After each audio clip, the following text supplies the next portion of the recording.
Ladies and gentlemen, please welcome our panelists, Secretary, U.S. Department of Commerce, Penny Pritzker. President and CEO, Siemens Corporation, Eric Spiegel. President, Miami-Dade College, Eduardo J. Padron.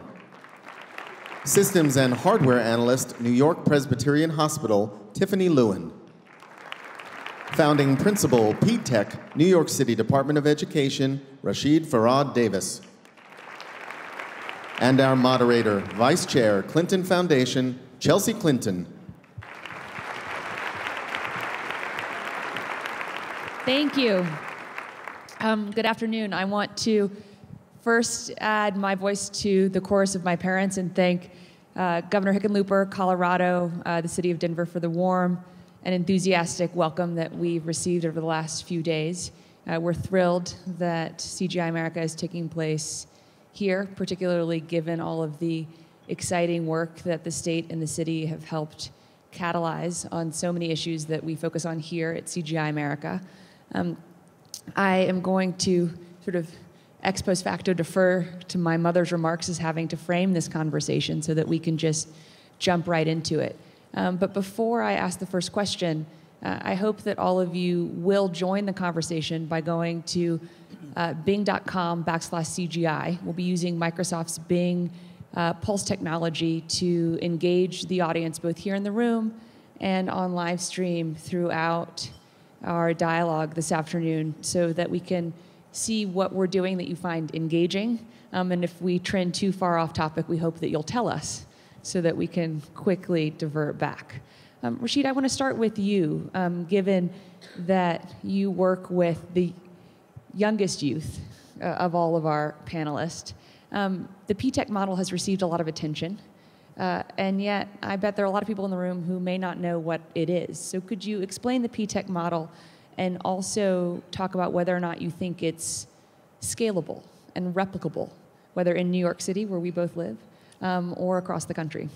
So thank you, Dr. Clinton. And so the P-Tech model is a collaborative effort that would not be possible without the work of unions like the United Federation of Teachers, the American Federation of Teachers, Councils for Supervisors and Administrations, and a public-private partnership with IBM being the lead industry partner. The City University of New York, and specifically New York City College of Technology, is the college partner. Students from grades 9, at the point of entry, without any academic screening, have the opportunity to not only gain industry experience through internships, but all have individual mentors from IBM, and they have the opportunity to meet college benchmarks early, so that way they can start taking college courses as early as grade 9. And so we're talking about students actually being both college and career ready, with the opportunities to have mentors, so that way the opportunity gap is closed, with access to free and higher post-secondary credentials, and time. We actually have a longer school day and a longer school year to be able to meet students where they are, so that way they can actually move at their own pace. And whether or not it's scalable, we're not a model, and so the idea is definitely it can be replicated, as we have already seen how Governor Cuomo has made this a statewide initiative, and so we're very, very grateful for that. We see in New York City 2 additional 9 through 14s that were opened this year, with 3 more opening next year. The state of Connecticut, with Governor Malloy, has already taken that forward, but also Mayor Emanuel in Chicago opened 5 the year after we did, as well as you have the state of Idaho has a virtual network. So we know that the work that we're doing is definitely scalable, and the idea of true partnership and collaboration with everyone at the table saying that the high school diploma is no longer enough is definitely something that we could really help move forward with providing every American child, as the President said in the State of the Union, with this opportunity. You know, Eduardo, one of the things that we've talked about before is how crucial historically community colleges have been in the equation that Rashid just outlined, in ensuring that young people are connected to opportunities.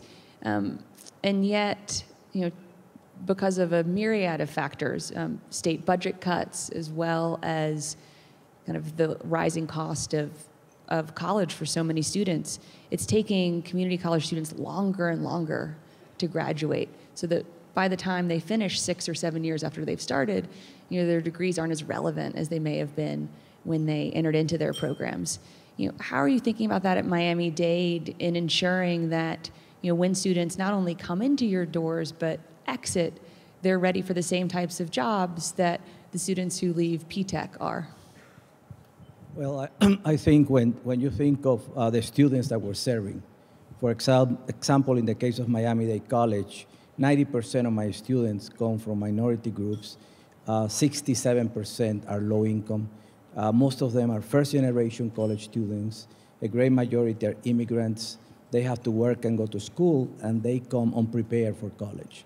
So the task of helping the students come to the level where they can join the mainstream of academic life, to really get the training, the skills, to be able to exit and either continue or go into jobs, is a huge, but one that we embrace.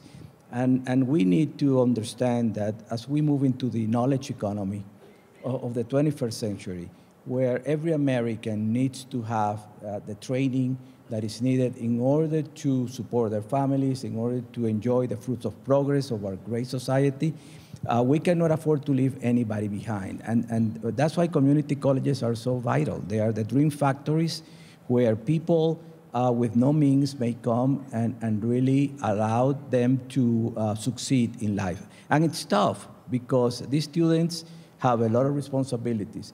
When we think of college, traditionally in America, we think of students who go there for 4 years living in dorms with parents who are paying for their education. That's not the case of most of the students that I see. So they need a lot of support. They need a lot of intrusive advisement.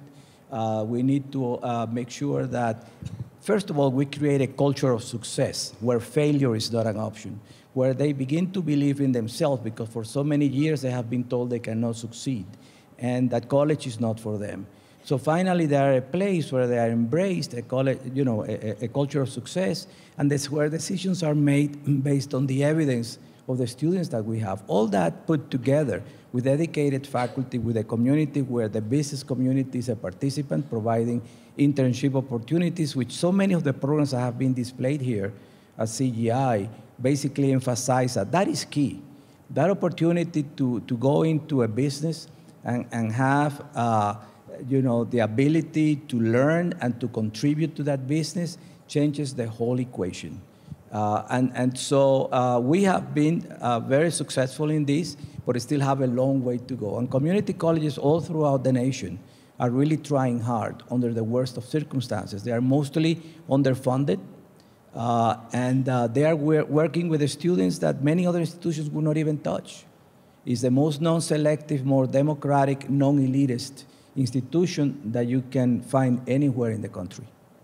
This question of culture came up earlier, too. The kind of culture of success and empowerment that is crucial in employment environments, whether it's Chipotle, as well as clearly in educational environments, whether it's at the high school or the college level.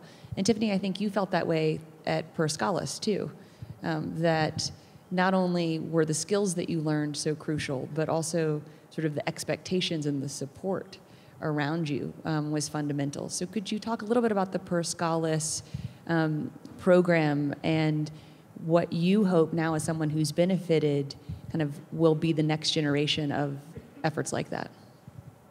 Thank you. Just want to say hi, Mom. She's watching. So the what's your mother's name? Monica. Hi, Monica. Thank you. So the Per Scholas program is a 4.5-month program, and it's a Monday through Friday, 9 to 5 program. Can I tell you how I found Per Scholas? Absolutely. Okay. I like telling this story. So I found Per Scholas via Google search. It was a hot Saturday afternoon, and I was looking for something to do. And I was at home, I didn't have nothing to do, and I needed to get a career, not a job. So I went to Google, it's my best friend, and I found Per Scholas' website, and the thing that really attracted me was that everything was free. No loans, no hidden fees, everything was completely free, the material was free, and at the time I didn't have a job, I didn't have allowance, so that was just ideal for me. So I went to orientation that Monday, and you take a math test and a literacy test, and you write an essay. Passed that with flying colors. And then a week later, you have an interview with someone, why you want to be a preschoolist, blah, blah, blah, blah. After that, you get in. The way the program was structured, it was 4 days of technical class and 1 day of a class called Life Skills. And life skills basically is how to be a professional. They teach you how to write a resume, how to dress, how to speak, how to look for jobs online, everything. And that was very, very vital to me because I had never had a job interview. I never knew what to say, how to say it. So that class, I was always looking forward to my life skills class every week. And as far as the regular technical classes, I remember within 2 weeks of going to Perscolas, I took apart a computer and put it back together. Without any instructions, the teacher just said, take this apart and fix it. So that was a very memorable moment for me, and I really enjoyed the program. You get your A+ certification as well as your Net Plus certification in 18 weeks, and it's definitely benefited me tremendously. Great, thank you. Secretary Pritzker, what is the role of the government in helping to scale what is working, whether it is P-TECH or Perscolas or Miami-Dade Community College? What is the role of the federal government in helping orient us more towards the solutions and then figuring out how we collaborate around scaling them or replicating them across the country? Well, Chelsea, let me begin by saying this issue of skills and workforce training is very personal to me. Before I was ever involved in the federal government, I became involved in workforce training and started an effort called Skills for America's Future. And that's where I first began to realize how powerful it would be if business leaders, and I'm a person who comes out of the business community, 27 years in the private sector, that if business leaders got involved in workforce training, we could orient workforce training towards what businesses need as opposed to just what the training organizations were thinking businesses need. And so we began with an effort called Skills for America's Future, where we worked with the community colleges and married them with 300 different businesses around the country to create new training programs. And then with that, so I learned a lot from that experience. Then coming into the federal government, for the first time ever, I made at the Department of Commerce skills and workforce training a major pillar of one of our strategic objectives. And the reason was I have, during my first year in this position, I've met with over 1,000 business leaders. Every single one of them, whether it's a bicycle manufacturer or someone running a large semiconductor factory, tells me I'm struggling to find the workforce that we need. So what is our role? What is our role in the federal government? Our role is to take programs that work, that we know work, and to amplify them, and to give them greater credibility and to share that information. So what have we done? The Department of Commerce has partnered with the Department of Labor, and we have all of the grant funding that is out there today to support workforce training is what's called job-driven or business-led. And the principles are that businesses have to be partnered. Whether you're a community college, we have $500 million of grants available now. But in order to get those grants for community college, they have to have business partners, and they also have to have an industry partner so that the training is accepted by an industry association so that it can be used. If someone gets that training, they know that they have a marketable certificate across the United States. We have $150 million of ready-to-work money, which is taking intermediaries that help people gain skills of how do I go from being unemployed to employment, but I need an intermediary to help me. This is money to support those intermediaries. And then we have $100 million of money that's coming this fall to support apprenticeships, very much driven from the work that we've done with our Advanced Manufacturing Partnership, which Eric is a part of, where we've heard from business leaders that apprenticeships are an extraordinarily effective way for people to get jobs. 87% of people who get an apprenticeship will get a job, and in their lifetime, they will earn about $300,000 more than the alternative. And so what we're doing is amplifying what works. You know, Eric, you've been nodding a lot while others have been talking, so I hope that means that you agree with much of what has been said. But to segue from what Secretary Pritzker was just saying, you know, what do you think the role is of big employers like Siemens here in the United States? Because arguably you have on this panel the most self-interest in solving this challenge so that you have the highest qualified potential employee pool available. So what are you trying to do at Siemens in cooperation with Secretary Pritzker, but also kind of through your own apprenticeship models or with the surrounding colleges, community colleges and high schools in the areas where Siemens works across the country? Right. Thanks, Chelsea. Well, we've been investing quite a bit in the U.S. in the last few years. We've built many new large manufacturing facilities, advanced manufacturing, things like gas turbines, wind turbines, light rail trains. And as we built those plants, we needed several thousand new workers. And we went in the local areas to find those people, and we really struggled. So we did a couple things. One is we started by working with the local Department of Labor and some of the other community groups to find out where can we find these skilled labor, what kind of programs do we need. We turned to community colleges to start developing the right programs, and what we found was even with the local community colleges, we often had to help them develop the curriculum needed for the kinds of skilled jobs that we had. We even sent a lot of the teachers and professors over to Germany to our technical training center to be trained on the programs, to come back to be able to teach those courses. That helped us initially. And one of the interesting things is we found for a lot of these skilled jobs, most of the jobs can be trained for in a year or less. So we're not talking about needing 2, 3, 4, 5 years for most of these jobs, but they can be trained for in a year if they're dedicated just to the training part. So that got us over the first hump, and then we started to think, well, we need a pipeline of people at our advanced manufacturing facilities. So we started an apprentice program. The first one was in Charlotte with Central Piedmont Community College. And that's a program where, again, we developed a curriculum around mechatronics, which can be used in just about any kind of advanced manufacturing. And we developed that with the Central Piedmont. And we went out to high schools, and we recruited high school students. Most of the students we've recruited are in the top 25%, but I got to tell you, it was difficult. A lot of parents, a lot of high school administrators, students really don't understand advanced manufacturing today. So we have a bit of an image problem.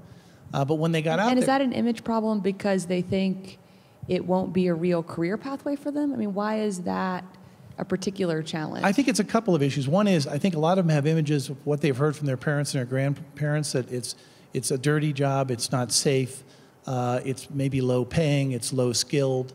I want to go to a 4-year college so I can advance myself. And when they get out and see these new facilities, our new advanced manufacturing facilities, everything's run by computers, robots, lasers, et cetera. They find that, wow, yeah, this is really high-skilled work, and it's only the beginning of my career. It's not the end of my career. And so, and this, I think, is something that we've really got to educate young people about today, because, as I think the Secretary said, if you start on one of these apprentice programs, the way we work it, it's about 3 years. You work part-time, you go to school part-time. We pay for the whole 3 years. So one of the issues you brought up earlier about taking 6 to 7 years to graduate, longer time period, one of the ways you can solve that is we actually pay the apprentices. The program over 3.5 years costs over $150,000 per student. Most of that is the salary that we pay them. And we pay above minimum wage, well above minimum wage. In fact, at the end of their tenure, they're making $25 an hour. And so... Can I ask you a question? What's that? Can I ask you a question? Please. Concerning the apprenticeship program, what are the requirements for someone to get into that? Well,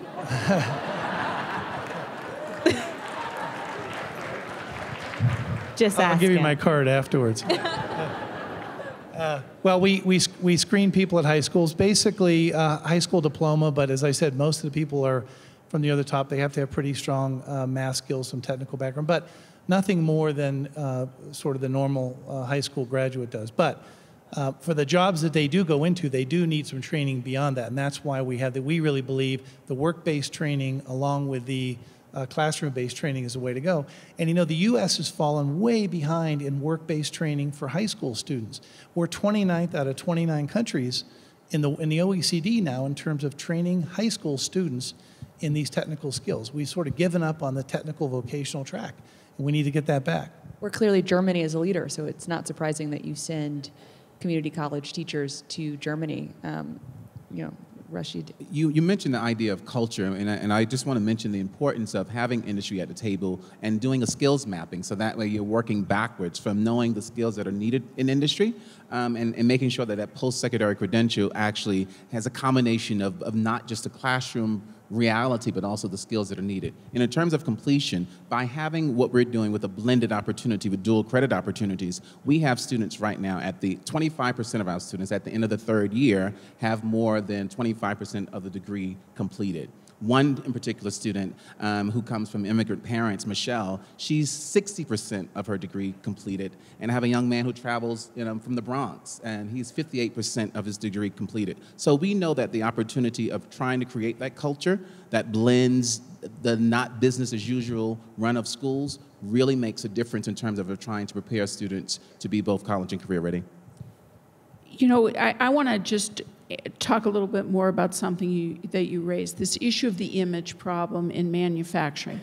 I think it's not well understood that over the past 10 years, for the first time, we've seen growth in jobs and output in manufacturing.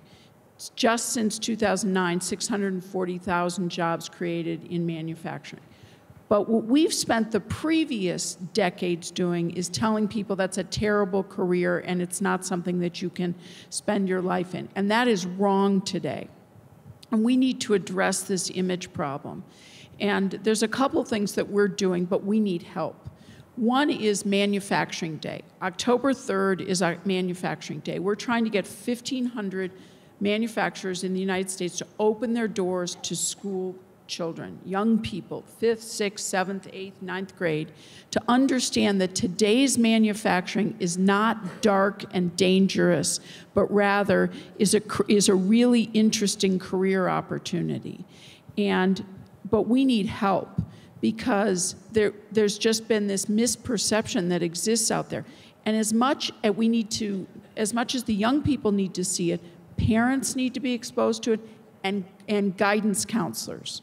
And so we have a serious ambition to change the image of manufacturing in this country because it's a great career opportunity. And one of the things that's happening is there's a program that I just announced last week called the M Lab 21, where companies are committing to put 3D printers into high schools along with curriculum that's been created so that young people can begin to create things again. You know, we have, in my day, dating myself, there was shop class. Today, all of that has gone away. But creating things is really something that we're good at in this country, but we need help addressing that image. Well, the reality is that the factories of today, manufacturing today, is a totally different world from what it used to be 20, 40, 50 years ago. If you go into most manufacturing enterprises today, you would not recognize it. Technology has taken over. It really requires a lot of training. It requires a lot of skills. And that's what most people do not understand. I totally agree with you. There is a lot of confusion. Most people think of manufacturing in the way that it was seen, many years back. And as manufacturing begins to take hold, especially advanced manufacturing, I really feel that we all need to work together. A lot of collaboration between business, industry, and institutions, non-profit as well as academic institutions, to really educate communities on this, because it's going to make a big, big difference, especially for underserved populations who have no idea of what's going on. And not only in image, we also need language. And so I refer to the 9 through 14 as a hollage, a hybrid of high school and college. It's important because it's about... Also sort of sounds like you're on a holiday. Thank you for mentioning time, because time becomes important. Our schools are still, why are they not 24 hours? Hospitals are 24 hours, the streets are 24 hours, internets are 24 hours, but formalized education is still not 24 hours. And so in terms of what we do, we know right now our longer school day, our longer school year is actually working in terms of with the student population who are not academically screened. But yet, we still cannot find a 24-hour school system in any urban environment. So when we talk about a sense of urgency and changing image, we need to change the image, but we also need to change the language and the use of time in terms of in our public school systems. I think this is such an important conversation because it's challenging for any of us to imagine ourselves in environments that we can't see. So I think it's terrific that there's going to be a national manufacturing day, and I think it's terrific that at Siemens the young people that you're engaging for your future workforce already know what that workforce looks and feels like to them. I want to return to something that Tiffany said in the course of sharing her story when she talked about the credentials that she'd received.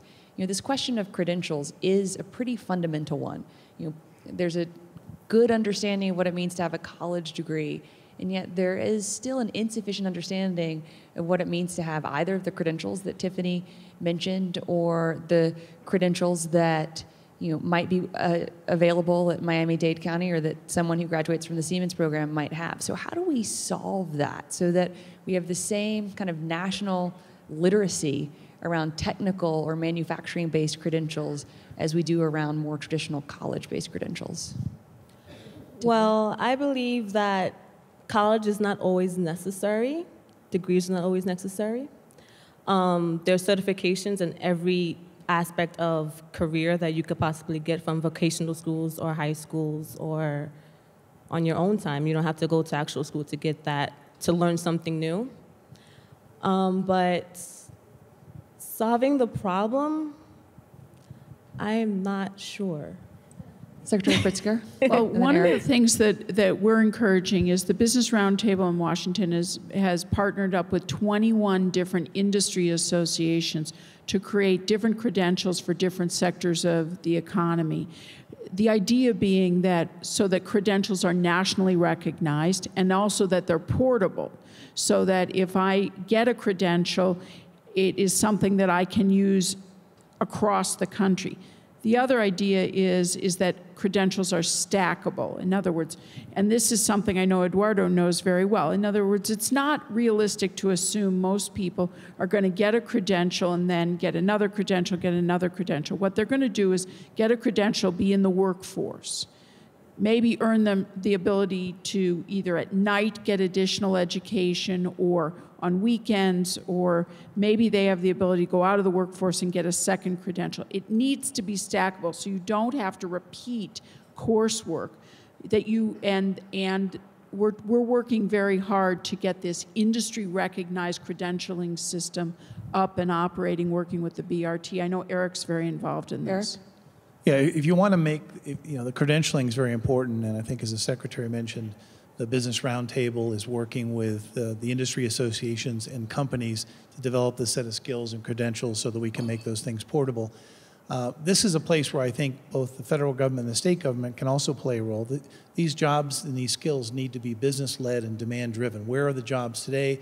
Where are they going in the future? Because we know over the last 25 years, 50% of the jobs today weren't around 25 years ago. And 25 years from now, 80% of the jobs will be new jobs. So we need to stay ahead of that. What happens in Germany is with the apprentice, one of the reasons the program works is there's about 350 different apprentices in Germany. In the last 20 years, 190 of those have been changed dramatically, and 60 new ones have been added. So basically what the federal government and the states do is they're constantly talking to businesses and saying, what's changing in the world? What do we have to do to change the standards for that job and the certificates? So that in Germany, if you get trained on a certain skill, you can go anywhere within the country. And in fact, in a lot of places in Europe, because they understand the credentials required for that job. Here, one of the big problems I see, frankly, is we've developed this apprentice program. We brought it over from Germany. We've modified it for the U.S. We're now working with the Secretary and the President's Council for Advanced Manufacturing. We're starting programs with Dow and Alcoa out on the West Coast and in South Texas. We started them in Atlanta and in Charlotte, as I mentioned. But what I see is a lot of different programs being developed around the country. And so one of the things we're trying to do is develop a playbook. What's required to really develop an apprentice program so that everyone understands, and we can start to standardize a little bit. So it's not just the credentials, it's also a lot of these programs. I don't think we need hundreds more different programs. We need to take a lot of the programs that are working, and we need to figure out how to scale them so that we can take advantage of, we can get these 18 to 25-year-olds working again. I think that's the big challenge. Rashid?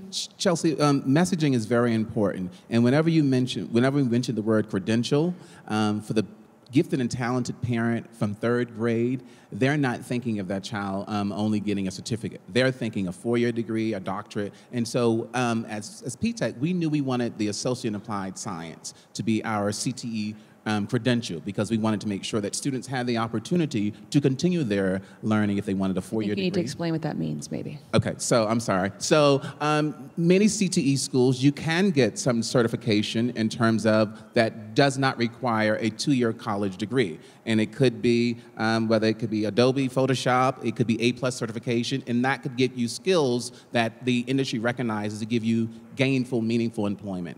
We wanted to make sure that students had an Associate in Applied Science, so that way they could continue to get a 4-year degree or still be first in line for one of the jobs from IBM or one of the other industries that come to the table.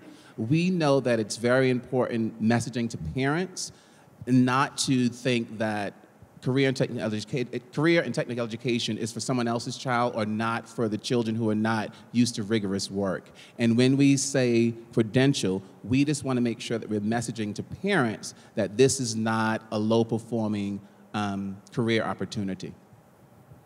I want to return to something that Eduardo talked about, and also something that my mom spoke about in her commitment announcement.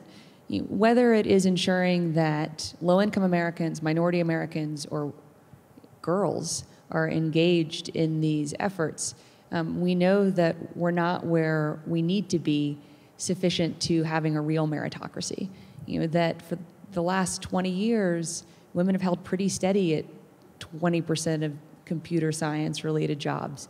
Minorities have held pretty steady at 6% of computer science-related jobs, so that even while opportunities in these areas have grown, those statistics have stayed pretty static. So I'd be curious to hear what each of you think about how do we ensure that kind of the people applying for jobs at Siemens represent America? Well, I feel that we need, frankly, a national campaign, because lack of information is what's causing a lot of these problems. There is a true deficit of understanding in most families about the future and opportunities. Most people are still thinking of the jobs that were lost, that frankly are not coming back. Those jobs where you could go into a factory or an office with very little education and earn a good wage and be able to join the middle class, stay in a job for 30 years and retire with a good pension. That's not part of the equation anymore in America. And we need to understand that. As a matter of fact, most Americans today change jobs on the average about 10 times during their productive life. So lifelong education is here to stay. And people need to realize that we have to constantly be searching for new skills so we can become relevant and be able to have but also what I want to add is, because we're stressing too much the specific skills. And knowing, as you said, that the jobs of 5, 10 years, 20 years from now are going to be very different from what we have right now, I think having the foundational skills. The Association of American Colleges and Universities contracted with Hart Research, which is one of the most well-known, respected research companies in America, to interview over 1,000 CEOs of Fortune 500 and others about what were they looking for in employees. And the answer was 360-degree people. And what they meant by that is they wanted people who had not only the specific skills, but the foundational skills. Some people call them soft skills. I hate that term. I think we're talking about foundational skills, because there's nothing soft about skills that really prepare you for life. But you know, the ability to be critical thinking, people to be problem solvers, to be able to work in teams, to be culturally aware, have analytical skills. All those are skills that are very important so people can be adaptable as time progresses and people can really change with time. And adaptability today in the market is extremely important. So, this is not as simple as it sounds, but it's very doable. And the main problem we have to solve is information. So people and American families understand what's at stake for their children. It's true. A lot of people, most people do not want their children just to have a credential, whatever that means. They want to be able to go to college. Why? And you can understand it, because the more you go in college, the more money you make. All you have to look is at the unemployment statistics.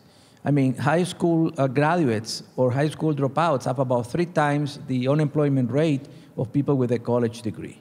And if you look at the compensation, the salaries, I mean, there is a huge difference in terms of, what you can make in a lifetime depending on the skills that you have. Not necessarily degrees, but the skills that you get through degrees. So I cannot see any other way of doing this through a national campaign that will really mobilize, the same way that we have done that with smoking and many other things. How do we mobilize the nation in terms of a campaign that will be able to take into account the things that have been discussed here by my colleagues? Everyone has everyone should have a vested interest, and particularly those who are working, because we have to protect our Social Security. But I think everyone can play a role in mentoring, and that's really proving so important to be able to make sure that young people can actually see from what you bring to the table in the event it's not in their immediate environment. So that way everyone knows in terms of they have that access and opportunity. So I think that way we can make sure that the workforce looks different for the future by everyone making sure that they sign on to mentor to some organization, so that way they can actually be a presence. Secretary Pritzker? Well, I think that this is exactly, these points are exactly on target, because in order for us to really stay competitive globally, we've got to have a workforce that is able to not only have the skills we need today, but adapt. And that's one of the things we know. I'm very focused, one of the things we're focused on at the Department of Commerce is innovation, and how do we remain an innovative society. So we're very committed, for example, to making sure that we invest in manufacturing and research hubs, that the President has announced 4 of them. But what's interesting that we're doing is we're insisting in this innovation effort, which is really universities coming together with local governments, with private sector, that the supply chain and the community colleges participate, so that we're bringing along the communities. We're bringing them to understand that if you can build develop a supply chain around 3D printing, or around lightweight materials, or around digital manufacturing, those hubs could be centers for job growth in that community. But you have to bring along the community, the people within that workforce, so that they can take advantage of these opportunities. Because at the end of the day, the number one thing an employer will tell you is the first thing they're going to ask is, tell me about the workforce available to me in this region before I place my plant or I build a new office or whatever. So this is foundational to competitiveness in the United States. Yeah, I have a comment. Please, Tiffany. Concerning mentors and for their youth. I know, where do we get these mentors from? Like, there's not, me personally, I never had a mentor. So my job developer at Proscolis was my mentor.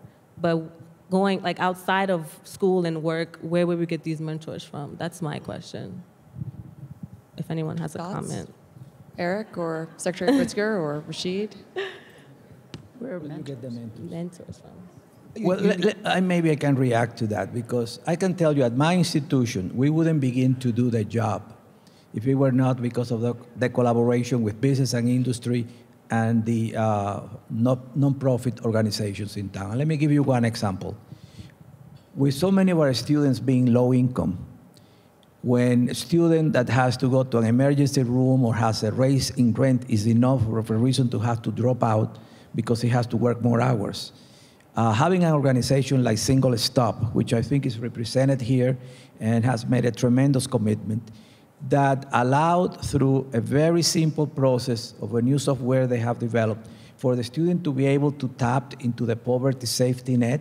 In 15 minutes, they can enter some basic information and be how they're eligible for services and benefits at the federal level, at the state level, that will make a difference in terms of the resources that they can have at their disposal. You know, in America today, I understand the number of unclaimed benefits. It's about $86 billion. And most, poor people, most low-income people do not know how to access that money. So Single Stops, allow that. So in my institution, in the last 3 years, about 21,000 students have been helped. I think it's about $17 million that they have received that otherwise they would have never been able to get. And that has allowed them to stay in school, has increased the retention rate and the graduation rate for those students in an incredible way. So that's one example. But then you have Year Up. You have iMentor, in reference to what you're saying. It's an organization that matches people in the business sector with the students at college. It's, what it does for keeping students in school is incredible. Because many of the students that we serve never had anybody that had gone to college that is a successful executive or employee at a corporation to be able to guide them and say, hey, I'm interested in you, I care, and I'm going to hold you by the hand and show you how it's done. People underestimate the power of people-to-people help, and that is going to be, it's going to making a big difference. Secretary Pritzker? Well, I was just going to say, Tiffany made a really important point, I think, when she talked about how did she find the program that she went into. Online, right? But the question is, how do you move from online guidance to human guidance? Because at the end of the day, we all need some human compassion and guidance in order to figure out where am I going. And it's often, if you think about how you ended up in the career that the people are in this room, somebody touched you. Whether it's a family member, whether it's a friend, whether it was a teacher, whether it was a business leader. And this becomes a really foundational thing that needs to go on. And often mentorship is focused around work or around schools. But what happens to the person who doesn't have access to either? And how do they find the mentor? And often it's a suggestion that's given to someone. And so we have to find a way to combine this online guidance with the human guidance, I think. And I don't have an answer. I'm very interested in what are the potentials. It could be like findamentor.com or something like that. That could be your next business. Eric?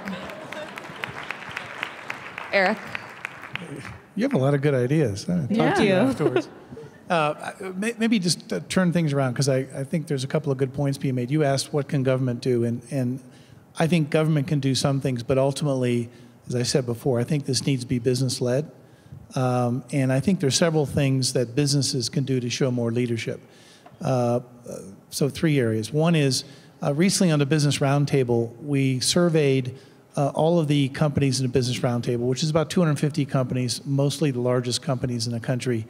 And I think it's 65% of the GDP or something of the country. And they surveyed them and they said, tell us about what you're doing K through 12. Almost everybody was spending money on K through 12, over $1 billion worth just among the 250 companies in the Business Roundtable. Then we said, we want to pick several of those programs and put more force behind them. Come back with those programs and we'll evaluate them. The problem was, most of the programs had no metrics. I think actually the federal government found this recently looking at the Workforce Investment Act. Many of the programs really didn't have metrics. Are they producing results? So we picked 4 or 5 of those programs to really help K through 12 to put more emphasis behind it. So I think one thing companies could do is don't just throw the money at the schools, figure out what's working, what's really driving results. Second thing is training. training has fallen off dramatically in this country. I mean, companies have to take more responsibility for training. Everyone complains, I can't find people for the jobs I want. Well, let's put together better training programs. As I said, many of them are already out there today. I think if you go back to 1980, the average worker, young worker in this country received 100 hours of training a year. By the year 2000, it had fallen to 10 hours. And now less than half of all workers receive any formalized training a year. That's pathetic. We need to fix that. And the third thing is this just combination of this mentorship and things. I mean, companies have internships, but I think a lot of them use them very loosely. We have about 1,500 internships in our company, and over the last couple of years, we've really been strengthening those to really pair up people with the jobs of the future. Where are the jobs going? Where are the skills of the people going? So that we're not just using it to give somebody a little change for 3 months, but we're really building the workforce of the future or getting those people really excited. And I think if every company stepped up and had a commensurate level of internships or co-ops, whatever you want to call them, apprenticeships are more formal and more expensive, but internships and co-ops aren't. We could fill this gap, I think, fairly easily over the next few years. We just don't have enough companies taking ownership. So I think there's a big responsibility here for companies. Rashid? I think of, the whole idea of paying it forward. Distributive leadership is important for schools, so I think that every adult in PTech is responsible for a group of students. And so they not only have an industry mentor, they have a mentor and an adult, but we also encourage peer mentors. So we want that idea of that collegiality with peers, so that way they have positive role models in terms of their own age to understand the future is important. But it's important for all of us who are as professionals to think enough of our own industry to say, what do we do to make sure that we are preparing for the next generation? So it becomes very important for distributive leadership. And clearly, mentorship is a big focus of CGI America, Tiffany. So I hope if, Eric doesn't take you up on your implicit offer for Siemens to mentor you, you'll find someone else here who will. I think that won't be a hard lift. I want to return to, Eric, something that you talked about, which is the $1 billion that is being invested, at least among the Business Roundtable members, in K through 12 education. Over the course of this conversation, we've been getting insights from the Bing Pulse poll, and while there is a fair split among the audience here and on live stream to the value of a college degree, to whether or not workforce training programs are better or worse than they were a decade ago, 97% of participants are worried about the current state of American education. It's a pretty overwhelming majority. And so I'd like to first start with you, Secretary Pritzker. How does the Department of Commerce interact with the Department of Education so that kind of the concerns that you hear from, great American businesses, whether kind of Eric's ilk with more than 50,000 employees or small businesses, concerns and aspirations are being fed into the Department of Education, and how the Department of Education is thinking about the next generation of kindergarten or middle school or high school? Well, the Department of Ed and the Department of Commerce work closely together on this whole skills and workforce initiative, because what we recognize is, let's take the question of women in STEM or anyone in STEM. You have to start early. You have to start in 5th, 6th, 7th grade to get someone excited about that field, because if you wait, you don't have the foundational education necessary to ultimately pursue it long term. And so it requires us to be very collaborative between the Department of Labor, the Department of Ed, and the Department of Commerce. And what we bring to the table is we bring the business insights and the business leadership point of view. Before I took this job, I did serve for 2 years on the school board in Chicago, and prior to that, I worked closely with our current Secretary of Education when he was head of our school board, and it's an area I've been very involved in, and it just feeds right into each other.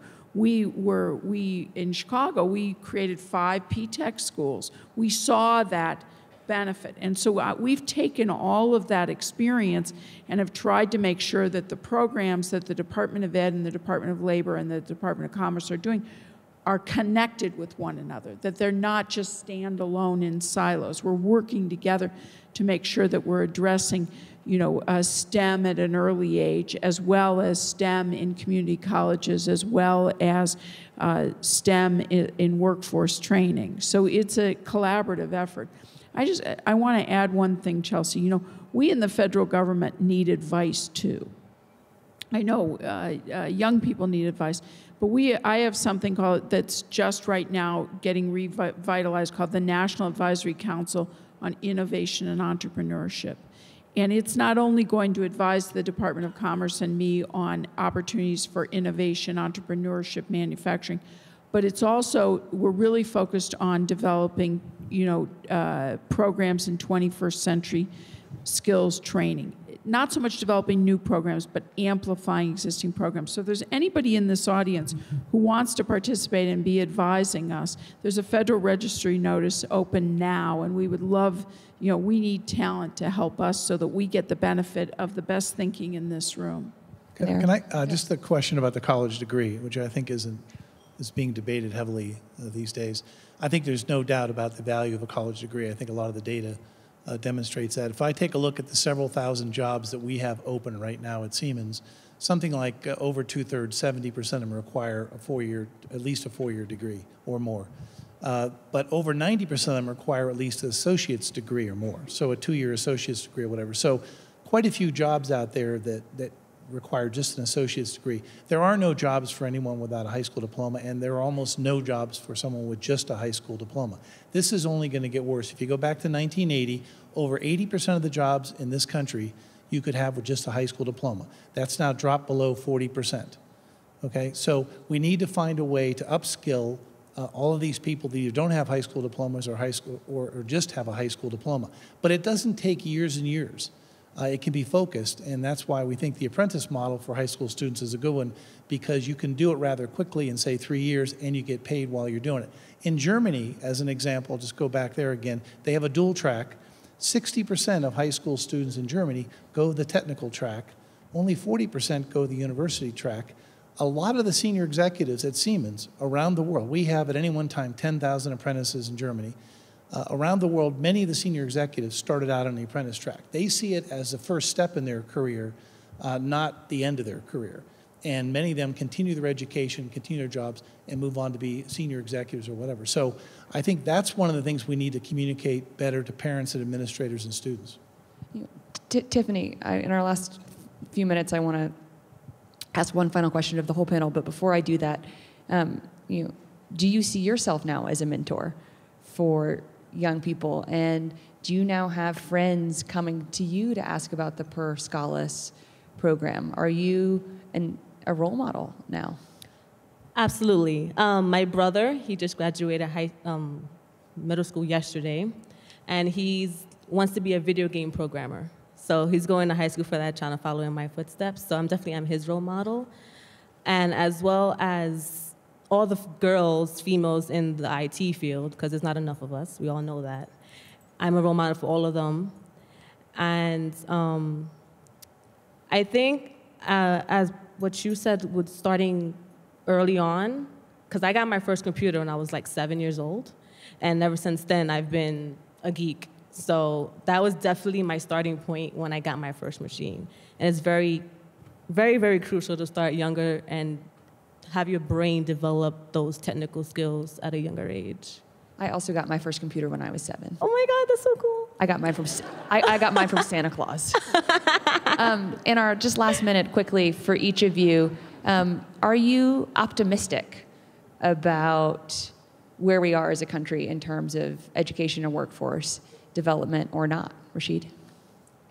I am very optimistic about where we are in reference to what we've done with our collaboration with P-TECH. I do want to see us push the envelope and make sure that within the next 3 years we can have some schools that are 24 hours, so that way we can actually have nighttime principals for those people who learn best from 11 p.m. to 7 a.m. Schools are a vital source to our community, and we could really actually, I think, do more with actually looking at the resources and time differently. Secretary Pritzker, are you optimistic? I am absolutely optimistic. I think that with the ingenuity of the people on this panel and the ability of the people in this room to focus on the challenge that we're facing, absolutely we can solve this problem. Eric? Very optimistic. I think the bar has been raised in the United States, and I think we're moving beyond the diagnostic phase of saying what's wrong. Everyone realizes we need to improve. We're now moving into action. Hopefully we can just find a way to get to agreement and collaborate on what are the right actions going forward, and then find a way to scale those and make these programs and things available to everyone. Eduardo? I'm extremely optimistic about it. And when you think that we have in this nation about 4 million jobs that employers cannot find qualified people for them, it presents a great opportunity for us to rally around that and really make sure that, with the information that is necessary and with institutions working together, that we're able to solve that challenge for this country. And Tiffany, are you optimistic? Of course. We are an amazing place, and we're only going to get better. And by the way, I love the idea of the nighttime classes, like 24-hour schools. That's pretty awesome. So I think, to sum it up, if you're interested in 24-hour schools, see Rashid. If you are interested in mentoring or being mentored by Tiffany, we'll see her. If you're interested in the future of community colleges in this country as, once again, a real lever for opportunity, see Eduardo.